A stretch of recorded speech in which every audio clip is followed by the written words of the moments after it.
Nessa madrugada de domingo, a Polícia Federal realizou 3 prisões de 2 suspeitos de serem os mandantes do assassinato da Marielle Franco e um terceiro que é um delegado que supostamente teria prometido aos mandantes que ele atrapalharia as investigações, ou seja, que não avançaria as investigações sobre esse assassinato. Os 2 supostos mandantes seriam o Domingos Brazão, que já era um nome cogitado aí desde 2018, ou seja, já era um suspeito há muito tempo, e o irmão dele também, que é o Chiquinho Brazão.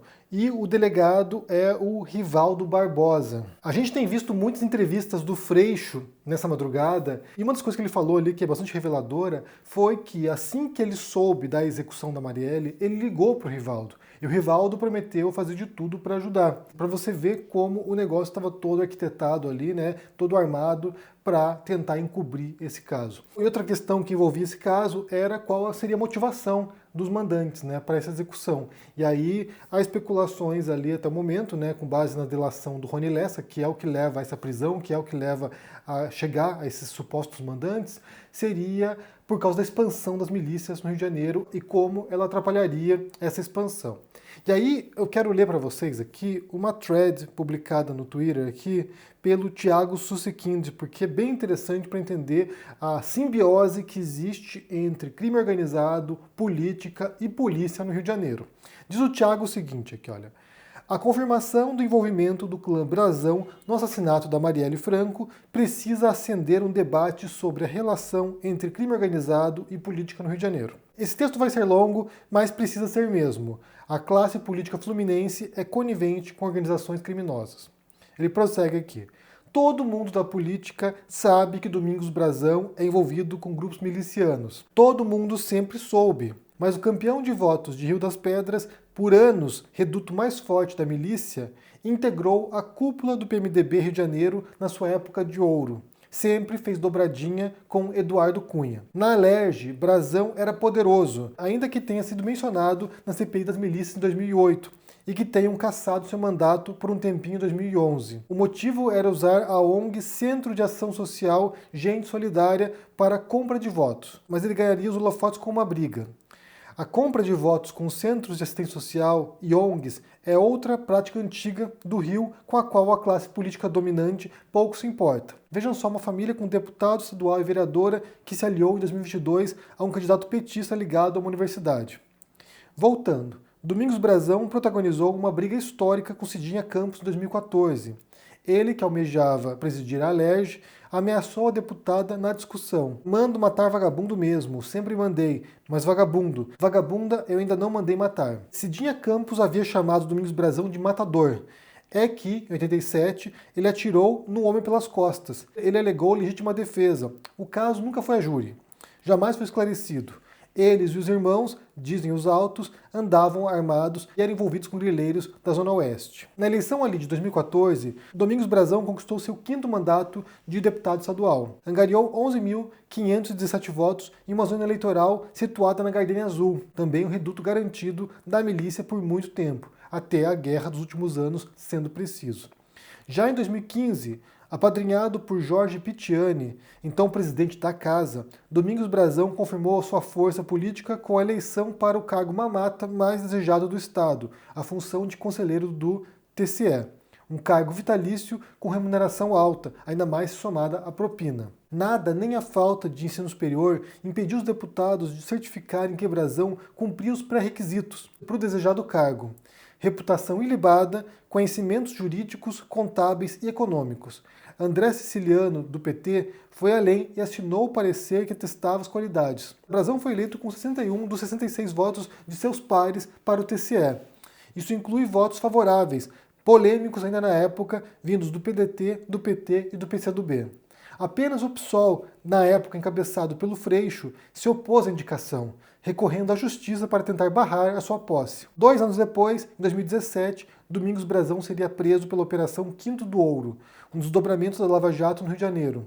Segundo a colaboração premiada de um conselheiro, os integrantes do TCE, à exceção de uma alma honrada, recebiam 5% de toda a obra pública do Rio. Eventualmente, solto e liberado a voltar ao cargo, mas com todo esse histórico e, de novo, com sua ligação com o miliciano sendo tratada como um fato por qualquer um do meio político, Domingos Brazão ainda assim manteve toda a sua influência nas questões políticas estaduais. Essa influência, aliás, seguiu intacta mesmo com ele tendo sido denunciado pela PGR em 2019 no caso Marielle Franco. Domingos Brazão foi acusado, inicialmente, de obstruir as investigações ao plantar uma testemunha falsa para direcionar o trabalho policial, depois como mandante.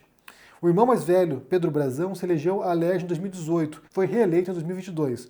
Valdir Brazão, eleito vereador em 2020, era chefe de gabinete desse irmão, mas foi autorizado a usar o sobrenome. Já Chiquinho Brazão, outro irmão, antes vereador, virou deputado federal em 2019.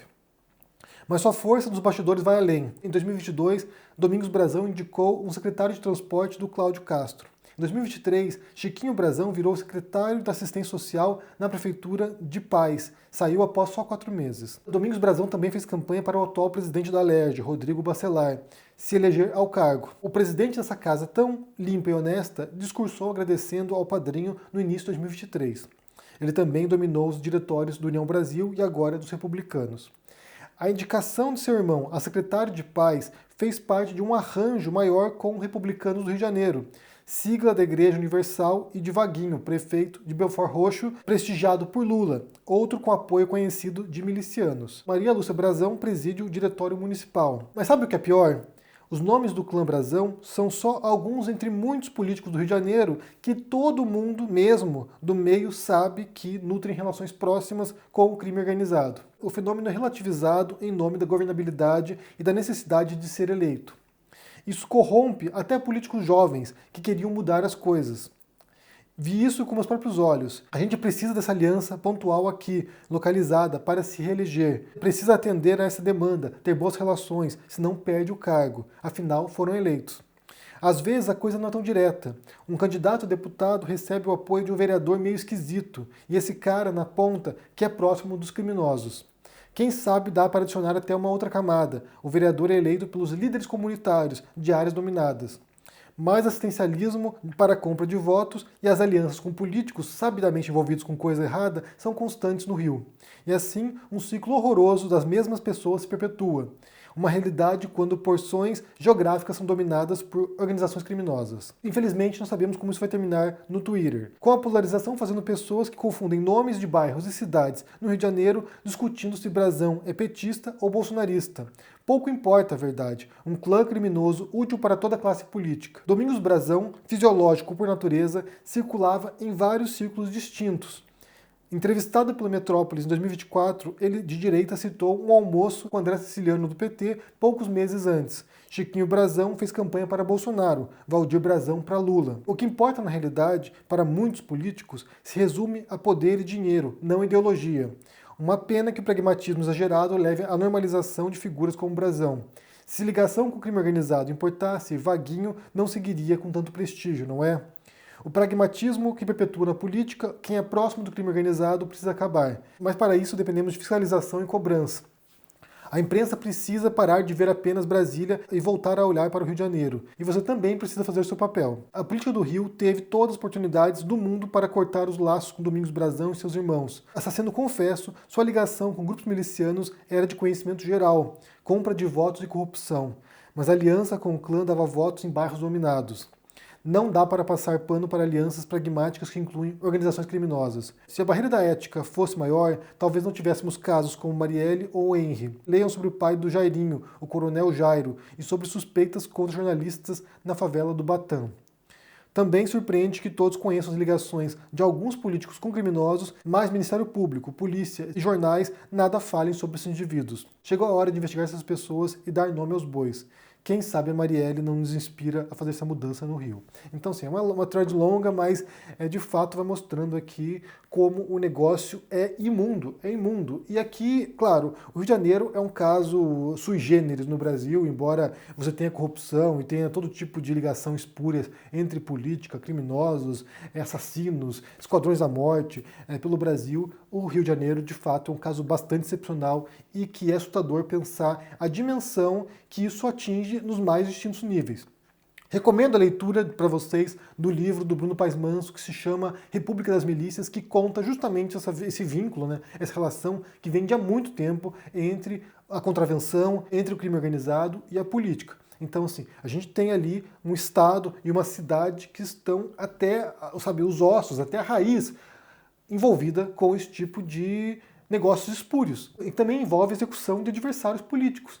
Então, assim, no caso da Marielle, isso talvez fosse passar batido, né? Ou eles imaginassem que fosse passar batido, que ela seria, sabe, uma vereadora morta sem tanta importância, mas isso assumiu uma dimensão tremenda e que vale, sim, como diz o Thiago aqui, pensar nesse caso como um possível ponto de virada para que alguma coisa mude, mas que para isso seria necessário, sabe, extirpar todo o câncer que está corroendo a sociedade do Rio de Janeiro. É um problema sistêmico, profundo, que ultrapassa linhas partidárias, ultrapassa ideologias, ultrapassa esquerda e direita. Ali você tem, de fato, um vínculo pernicioso, perigoso entre política e crime organizado. Quem trabalha com a questão da milícia no Rio de Janeiro, inclusive eu falei aqui sobre uma reportagem uma vez, tempo atrás, sobre isso, que na verdade o crime organizado no Rio de Janeiro e a milícia, né, não é um estado paralelo. Ali é o Estado que está ali. Eles impactam na política, eles se elegem. Eles são pessoas que ganham com a política e ganham com a contravenção. Então o negócio é muito complicado e quem sabe agora com esse avanço, né, foi necessário que mudasse o governo, que saísse o Bolsonaro para que essa investigação em relação a Marielle Franco avançasse. Quem sabe isso possa levar agora num outro sentido, numa outra direção. E pegar muita gente, né? Mas aí é a questão, né? Como é que você limpa, sabe, uma política que está toda cagada? Então, assim, é uma pergunta importante e eu deixo para vocês aqui a reflexão. Como é que você entende que seria possível uma transformação profunda na política do Rio de Janeiro, tendo em vista que tudo está corrompido?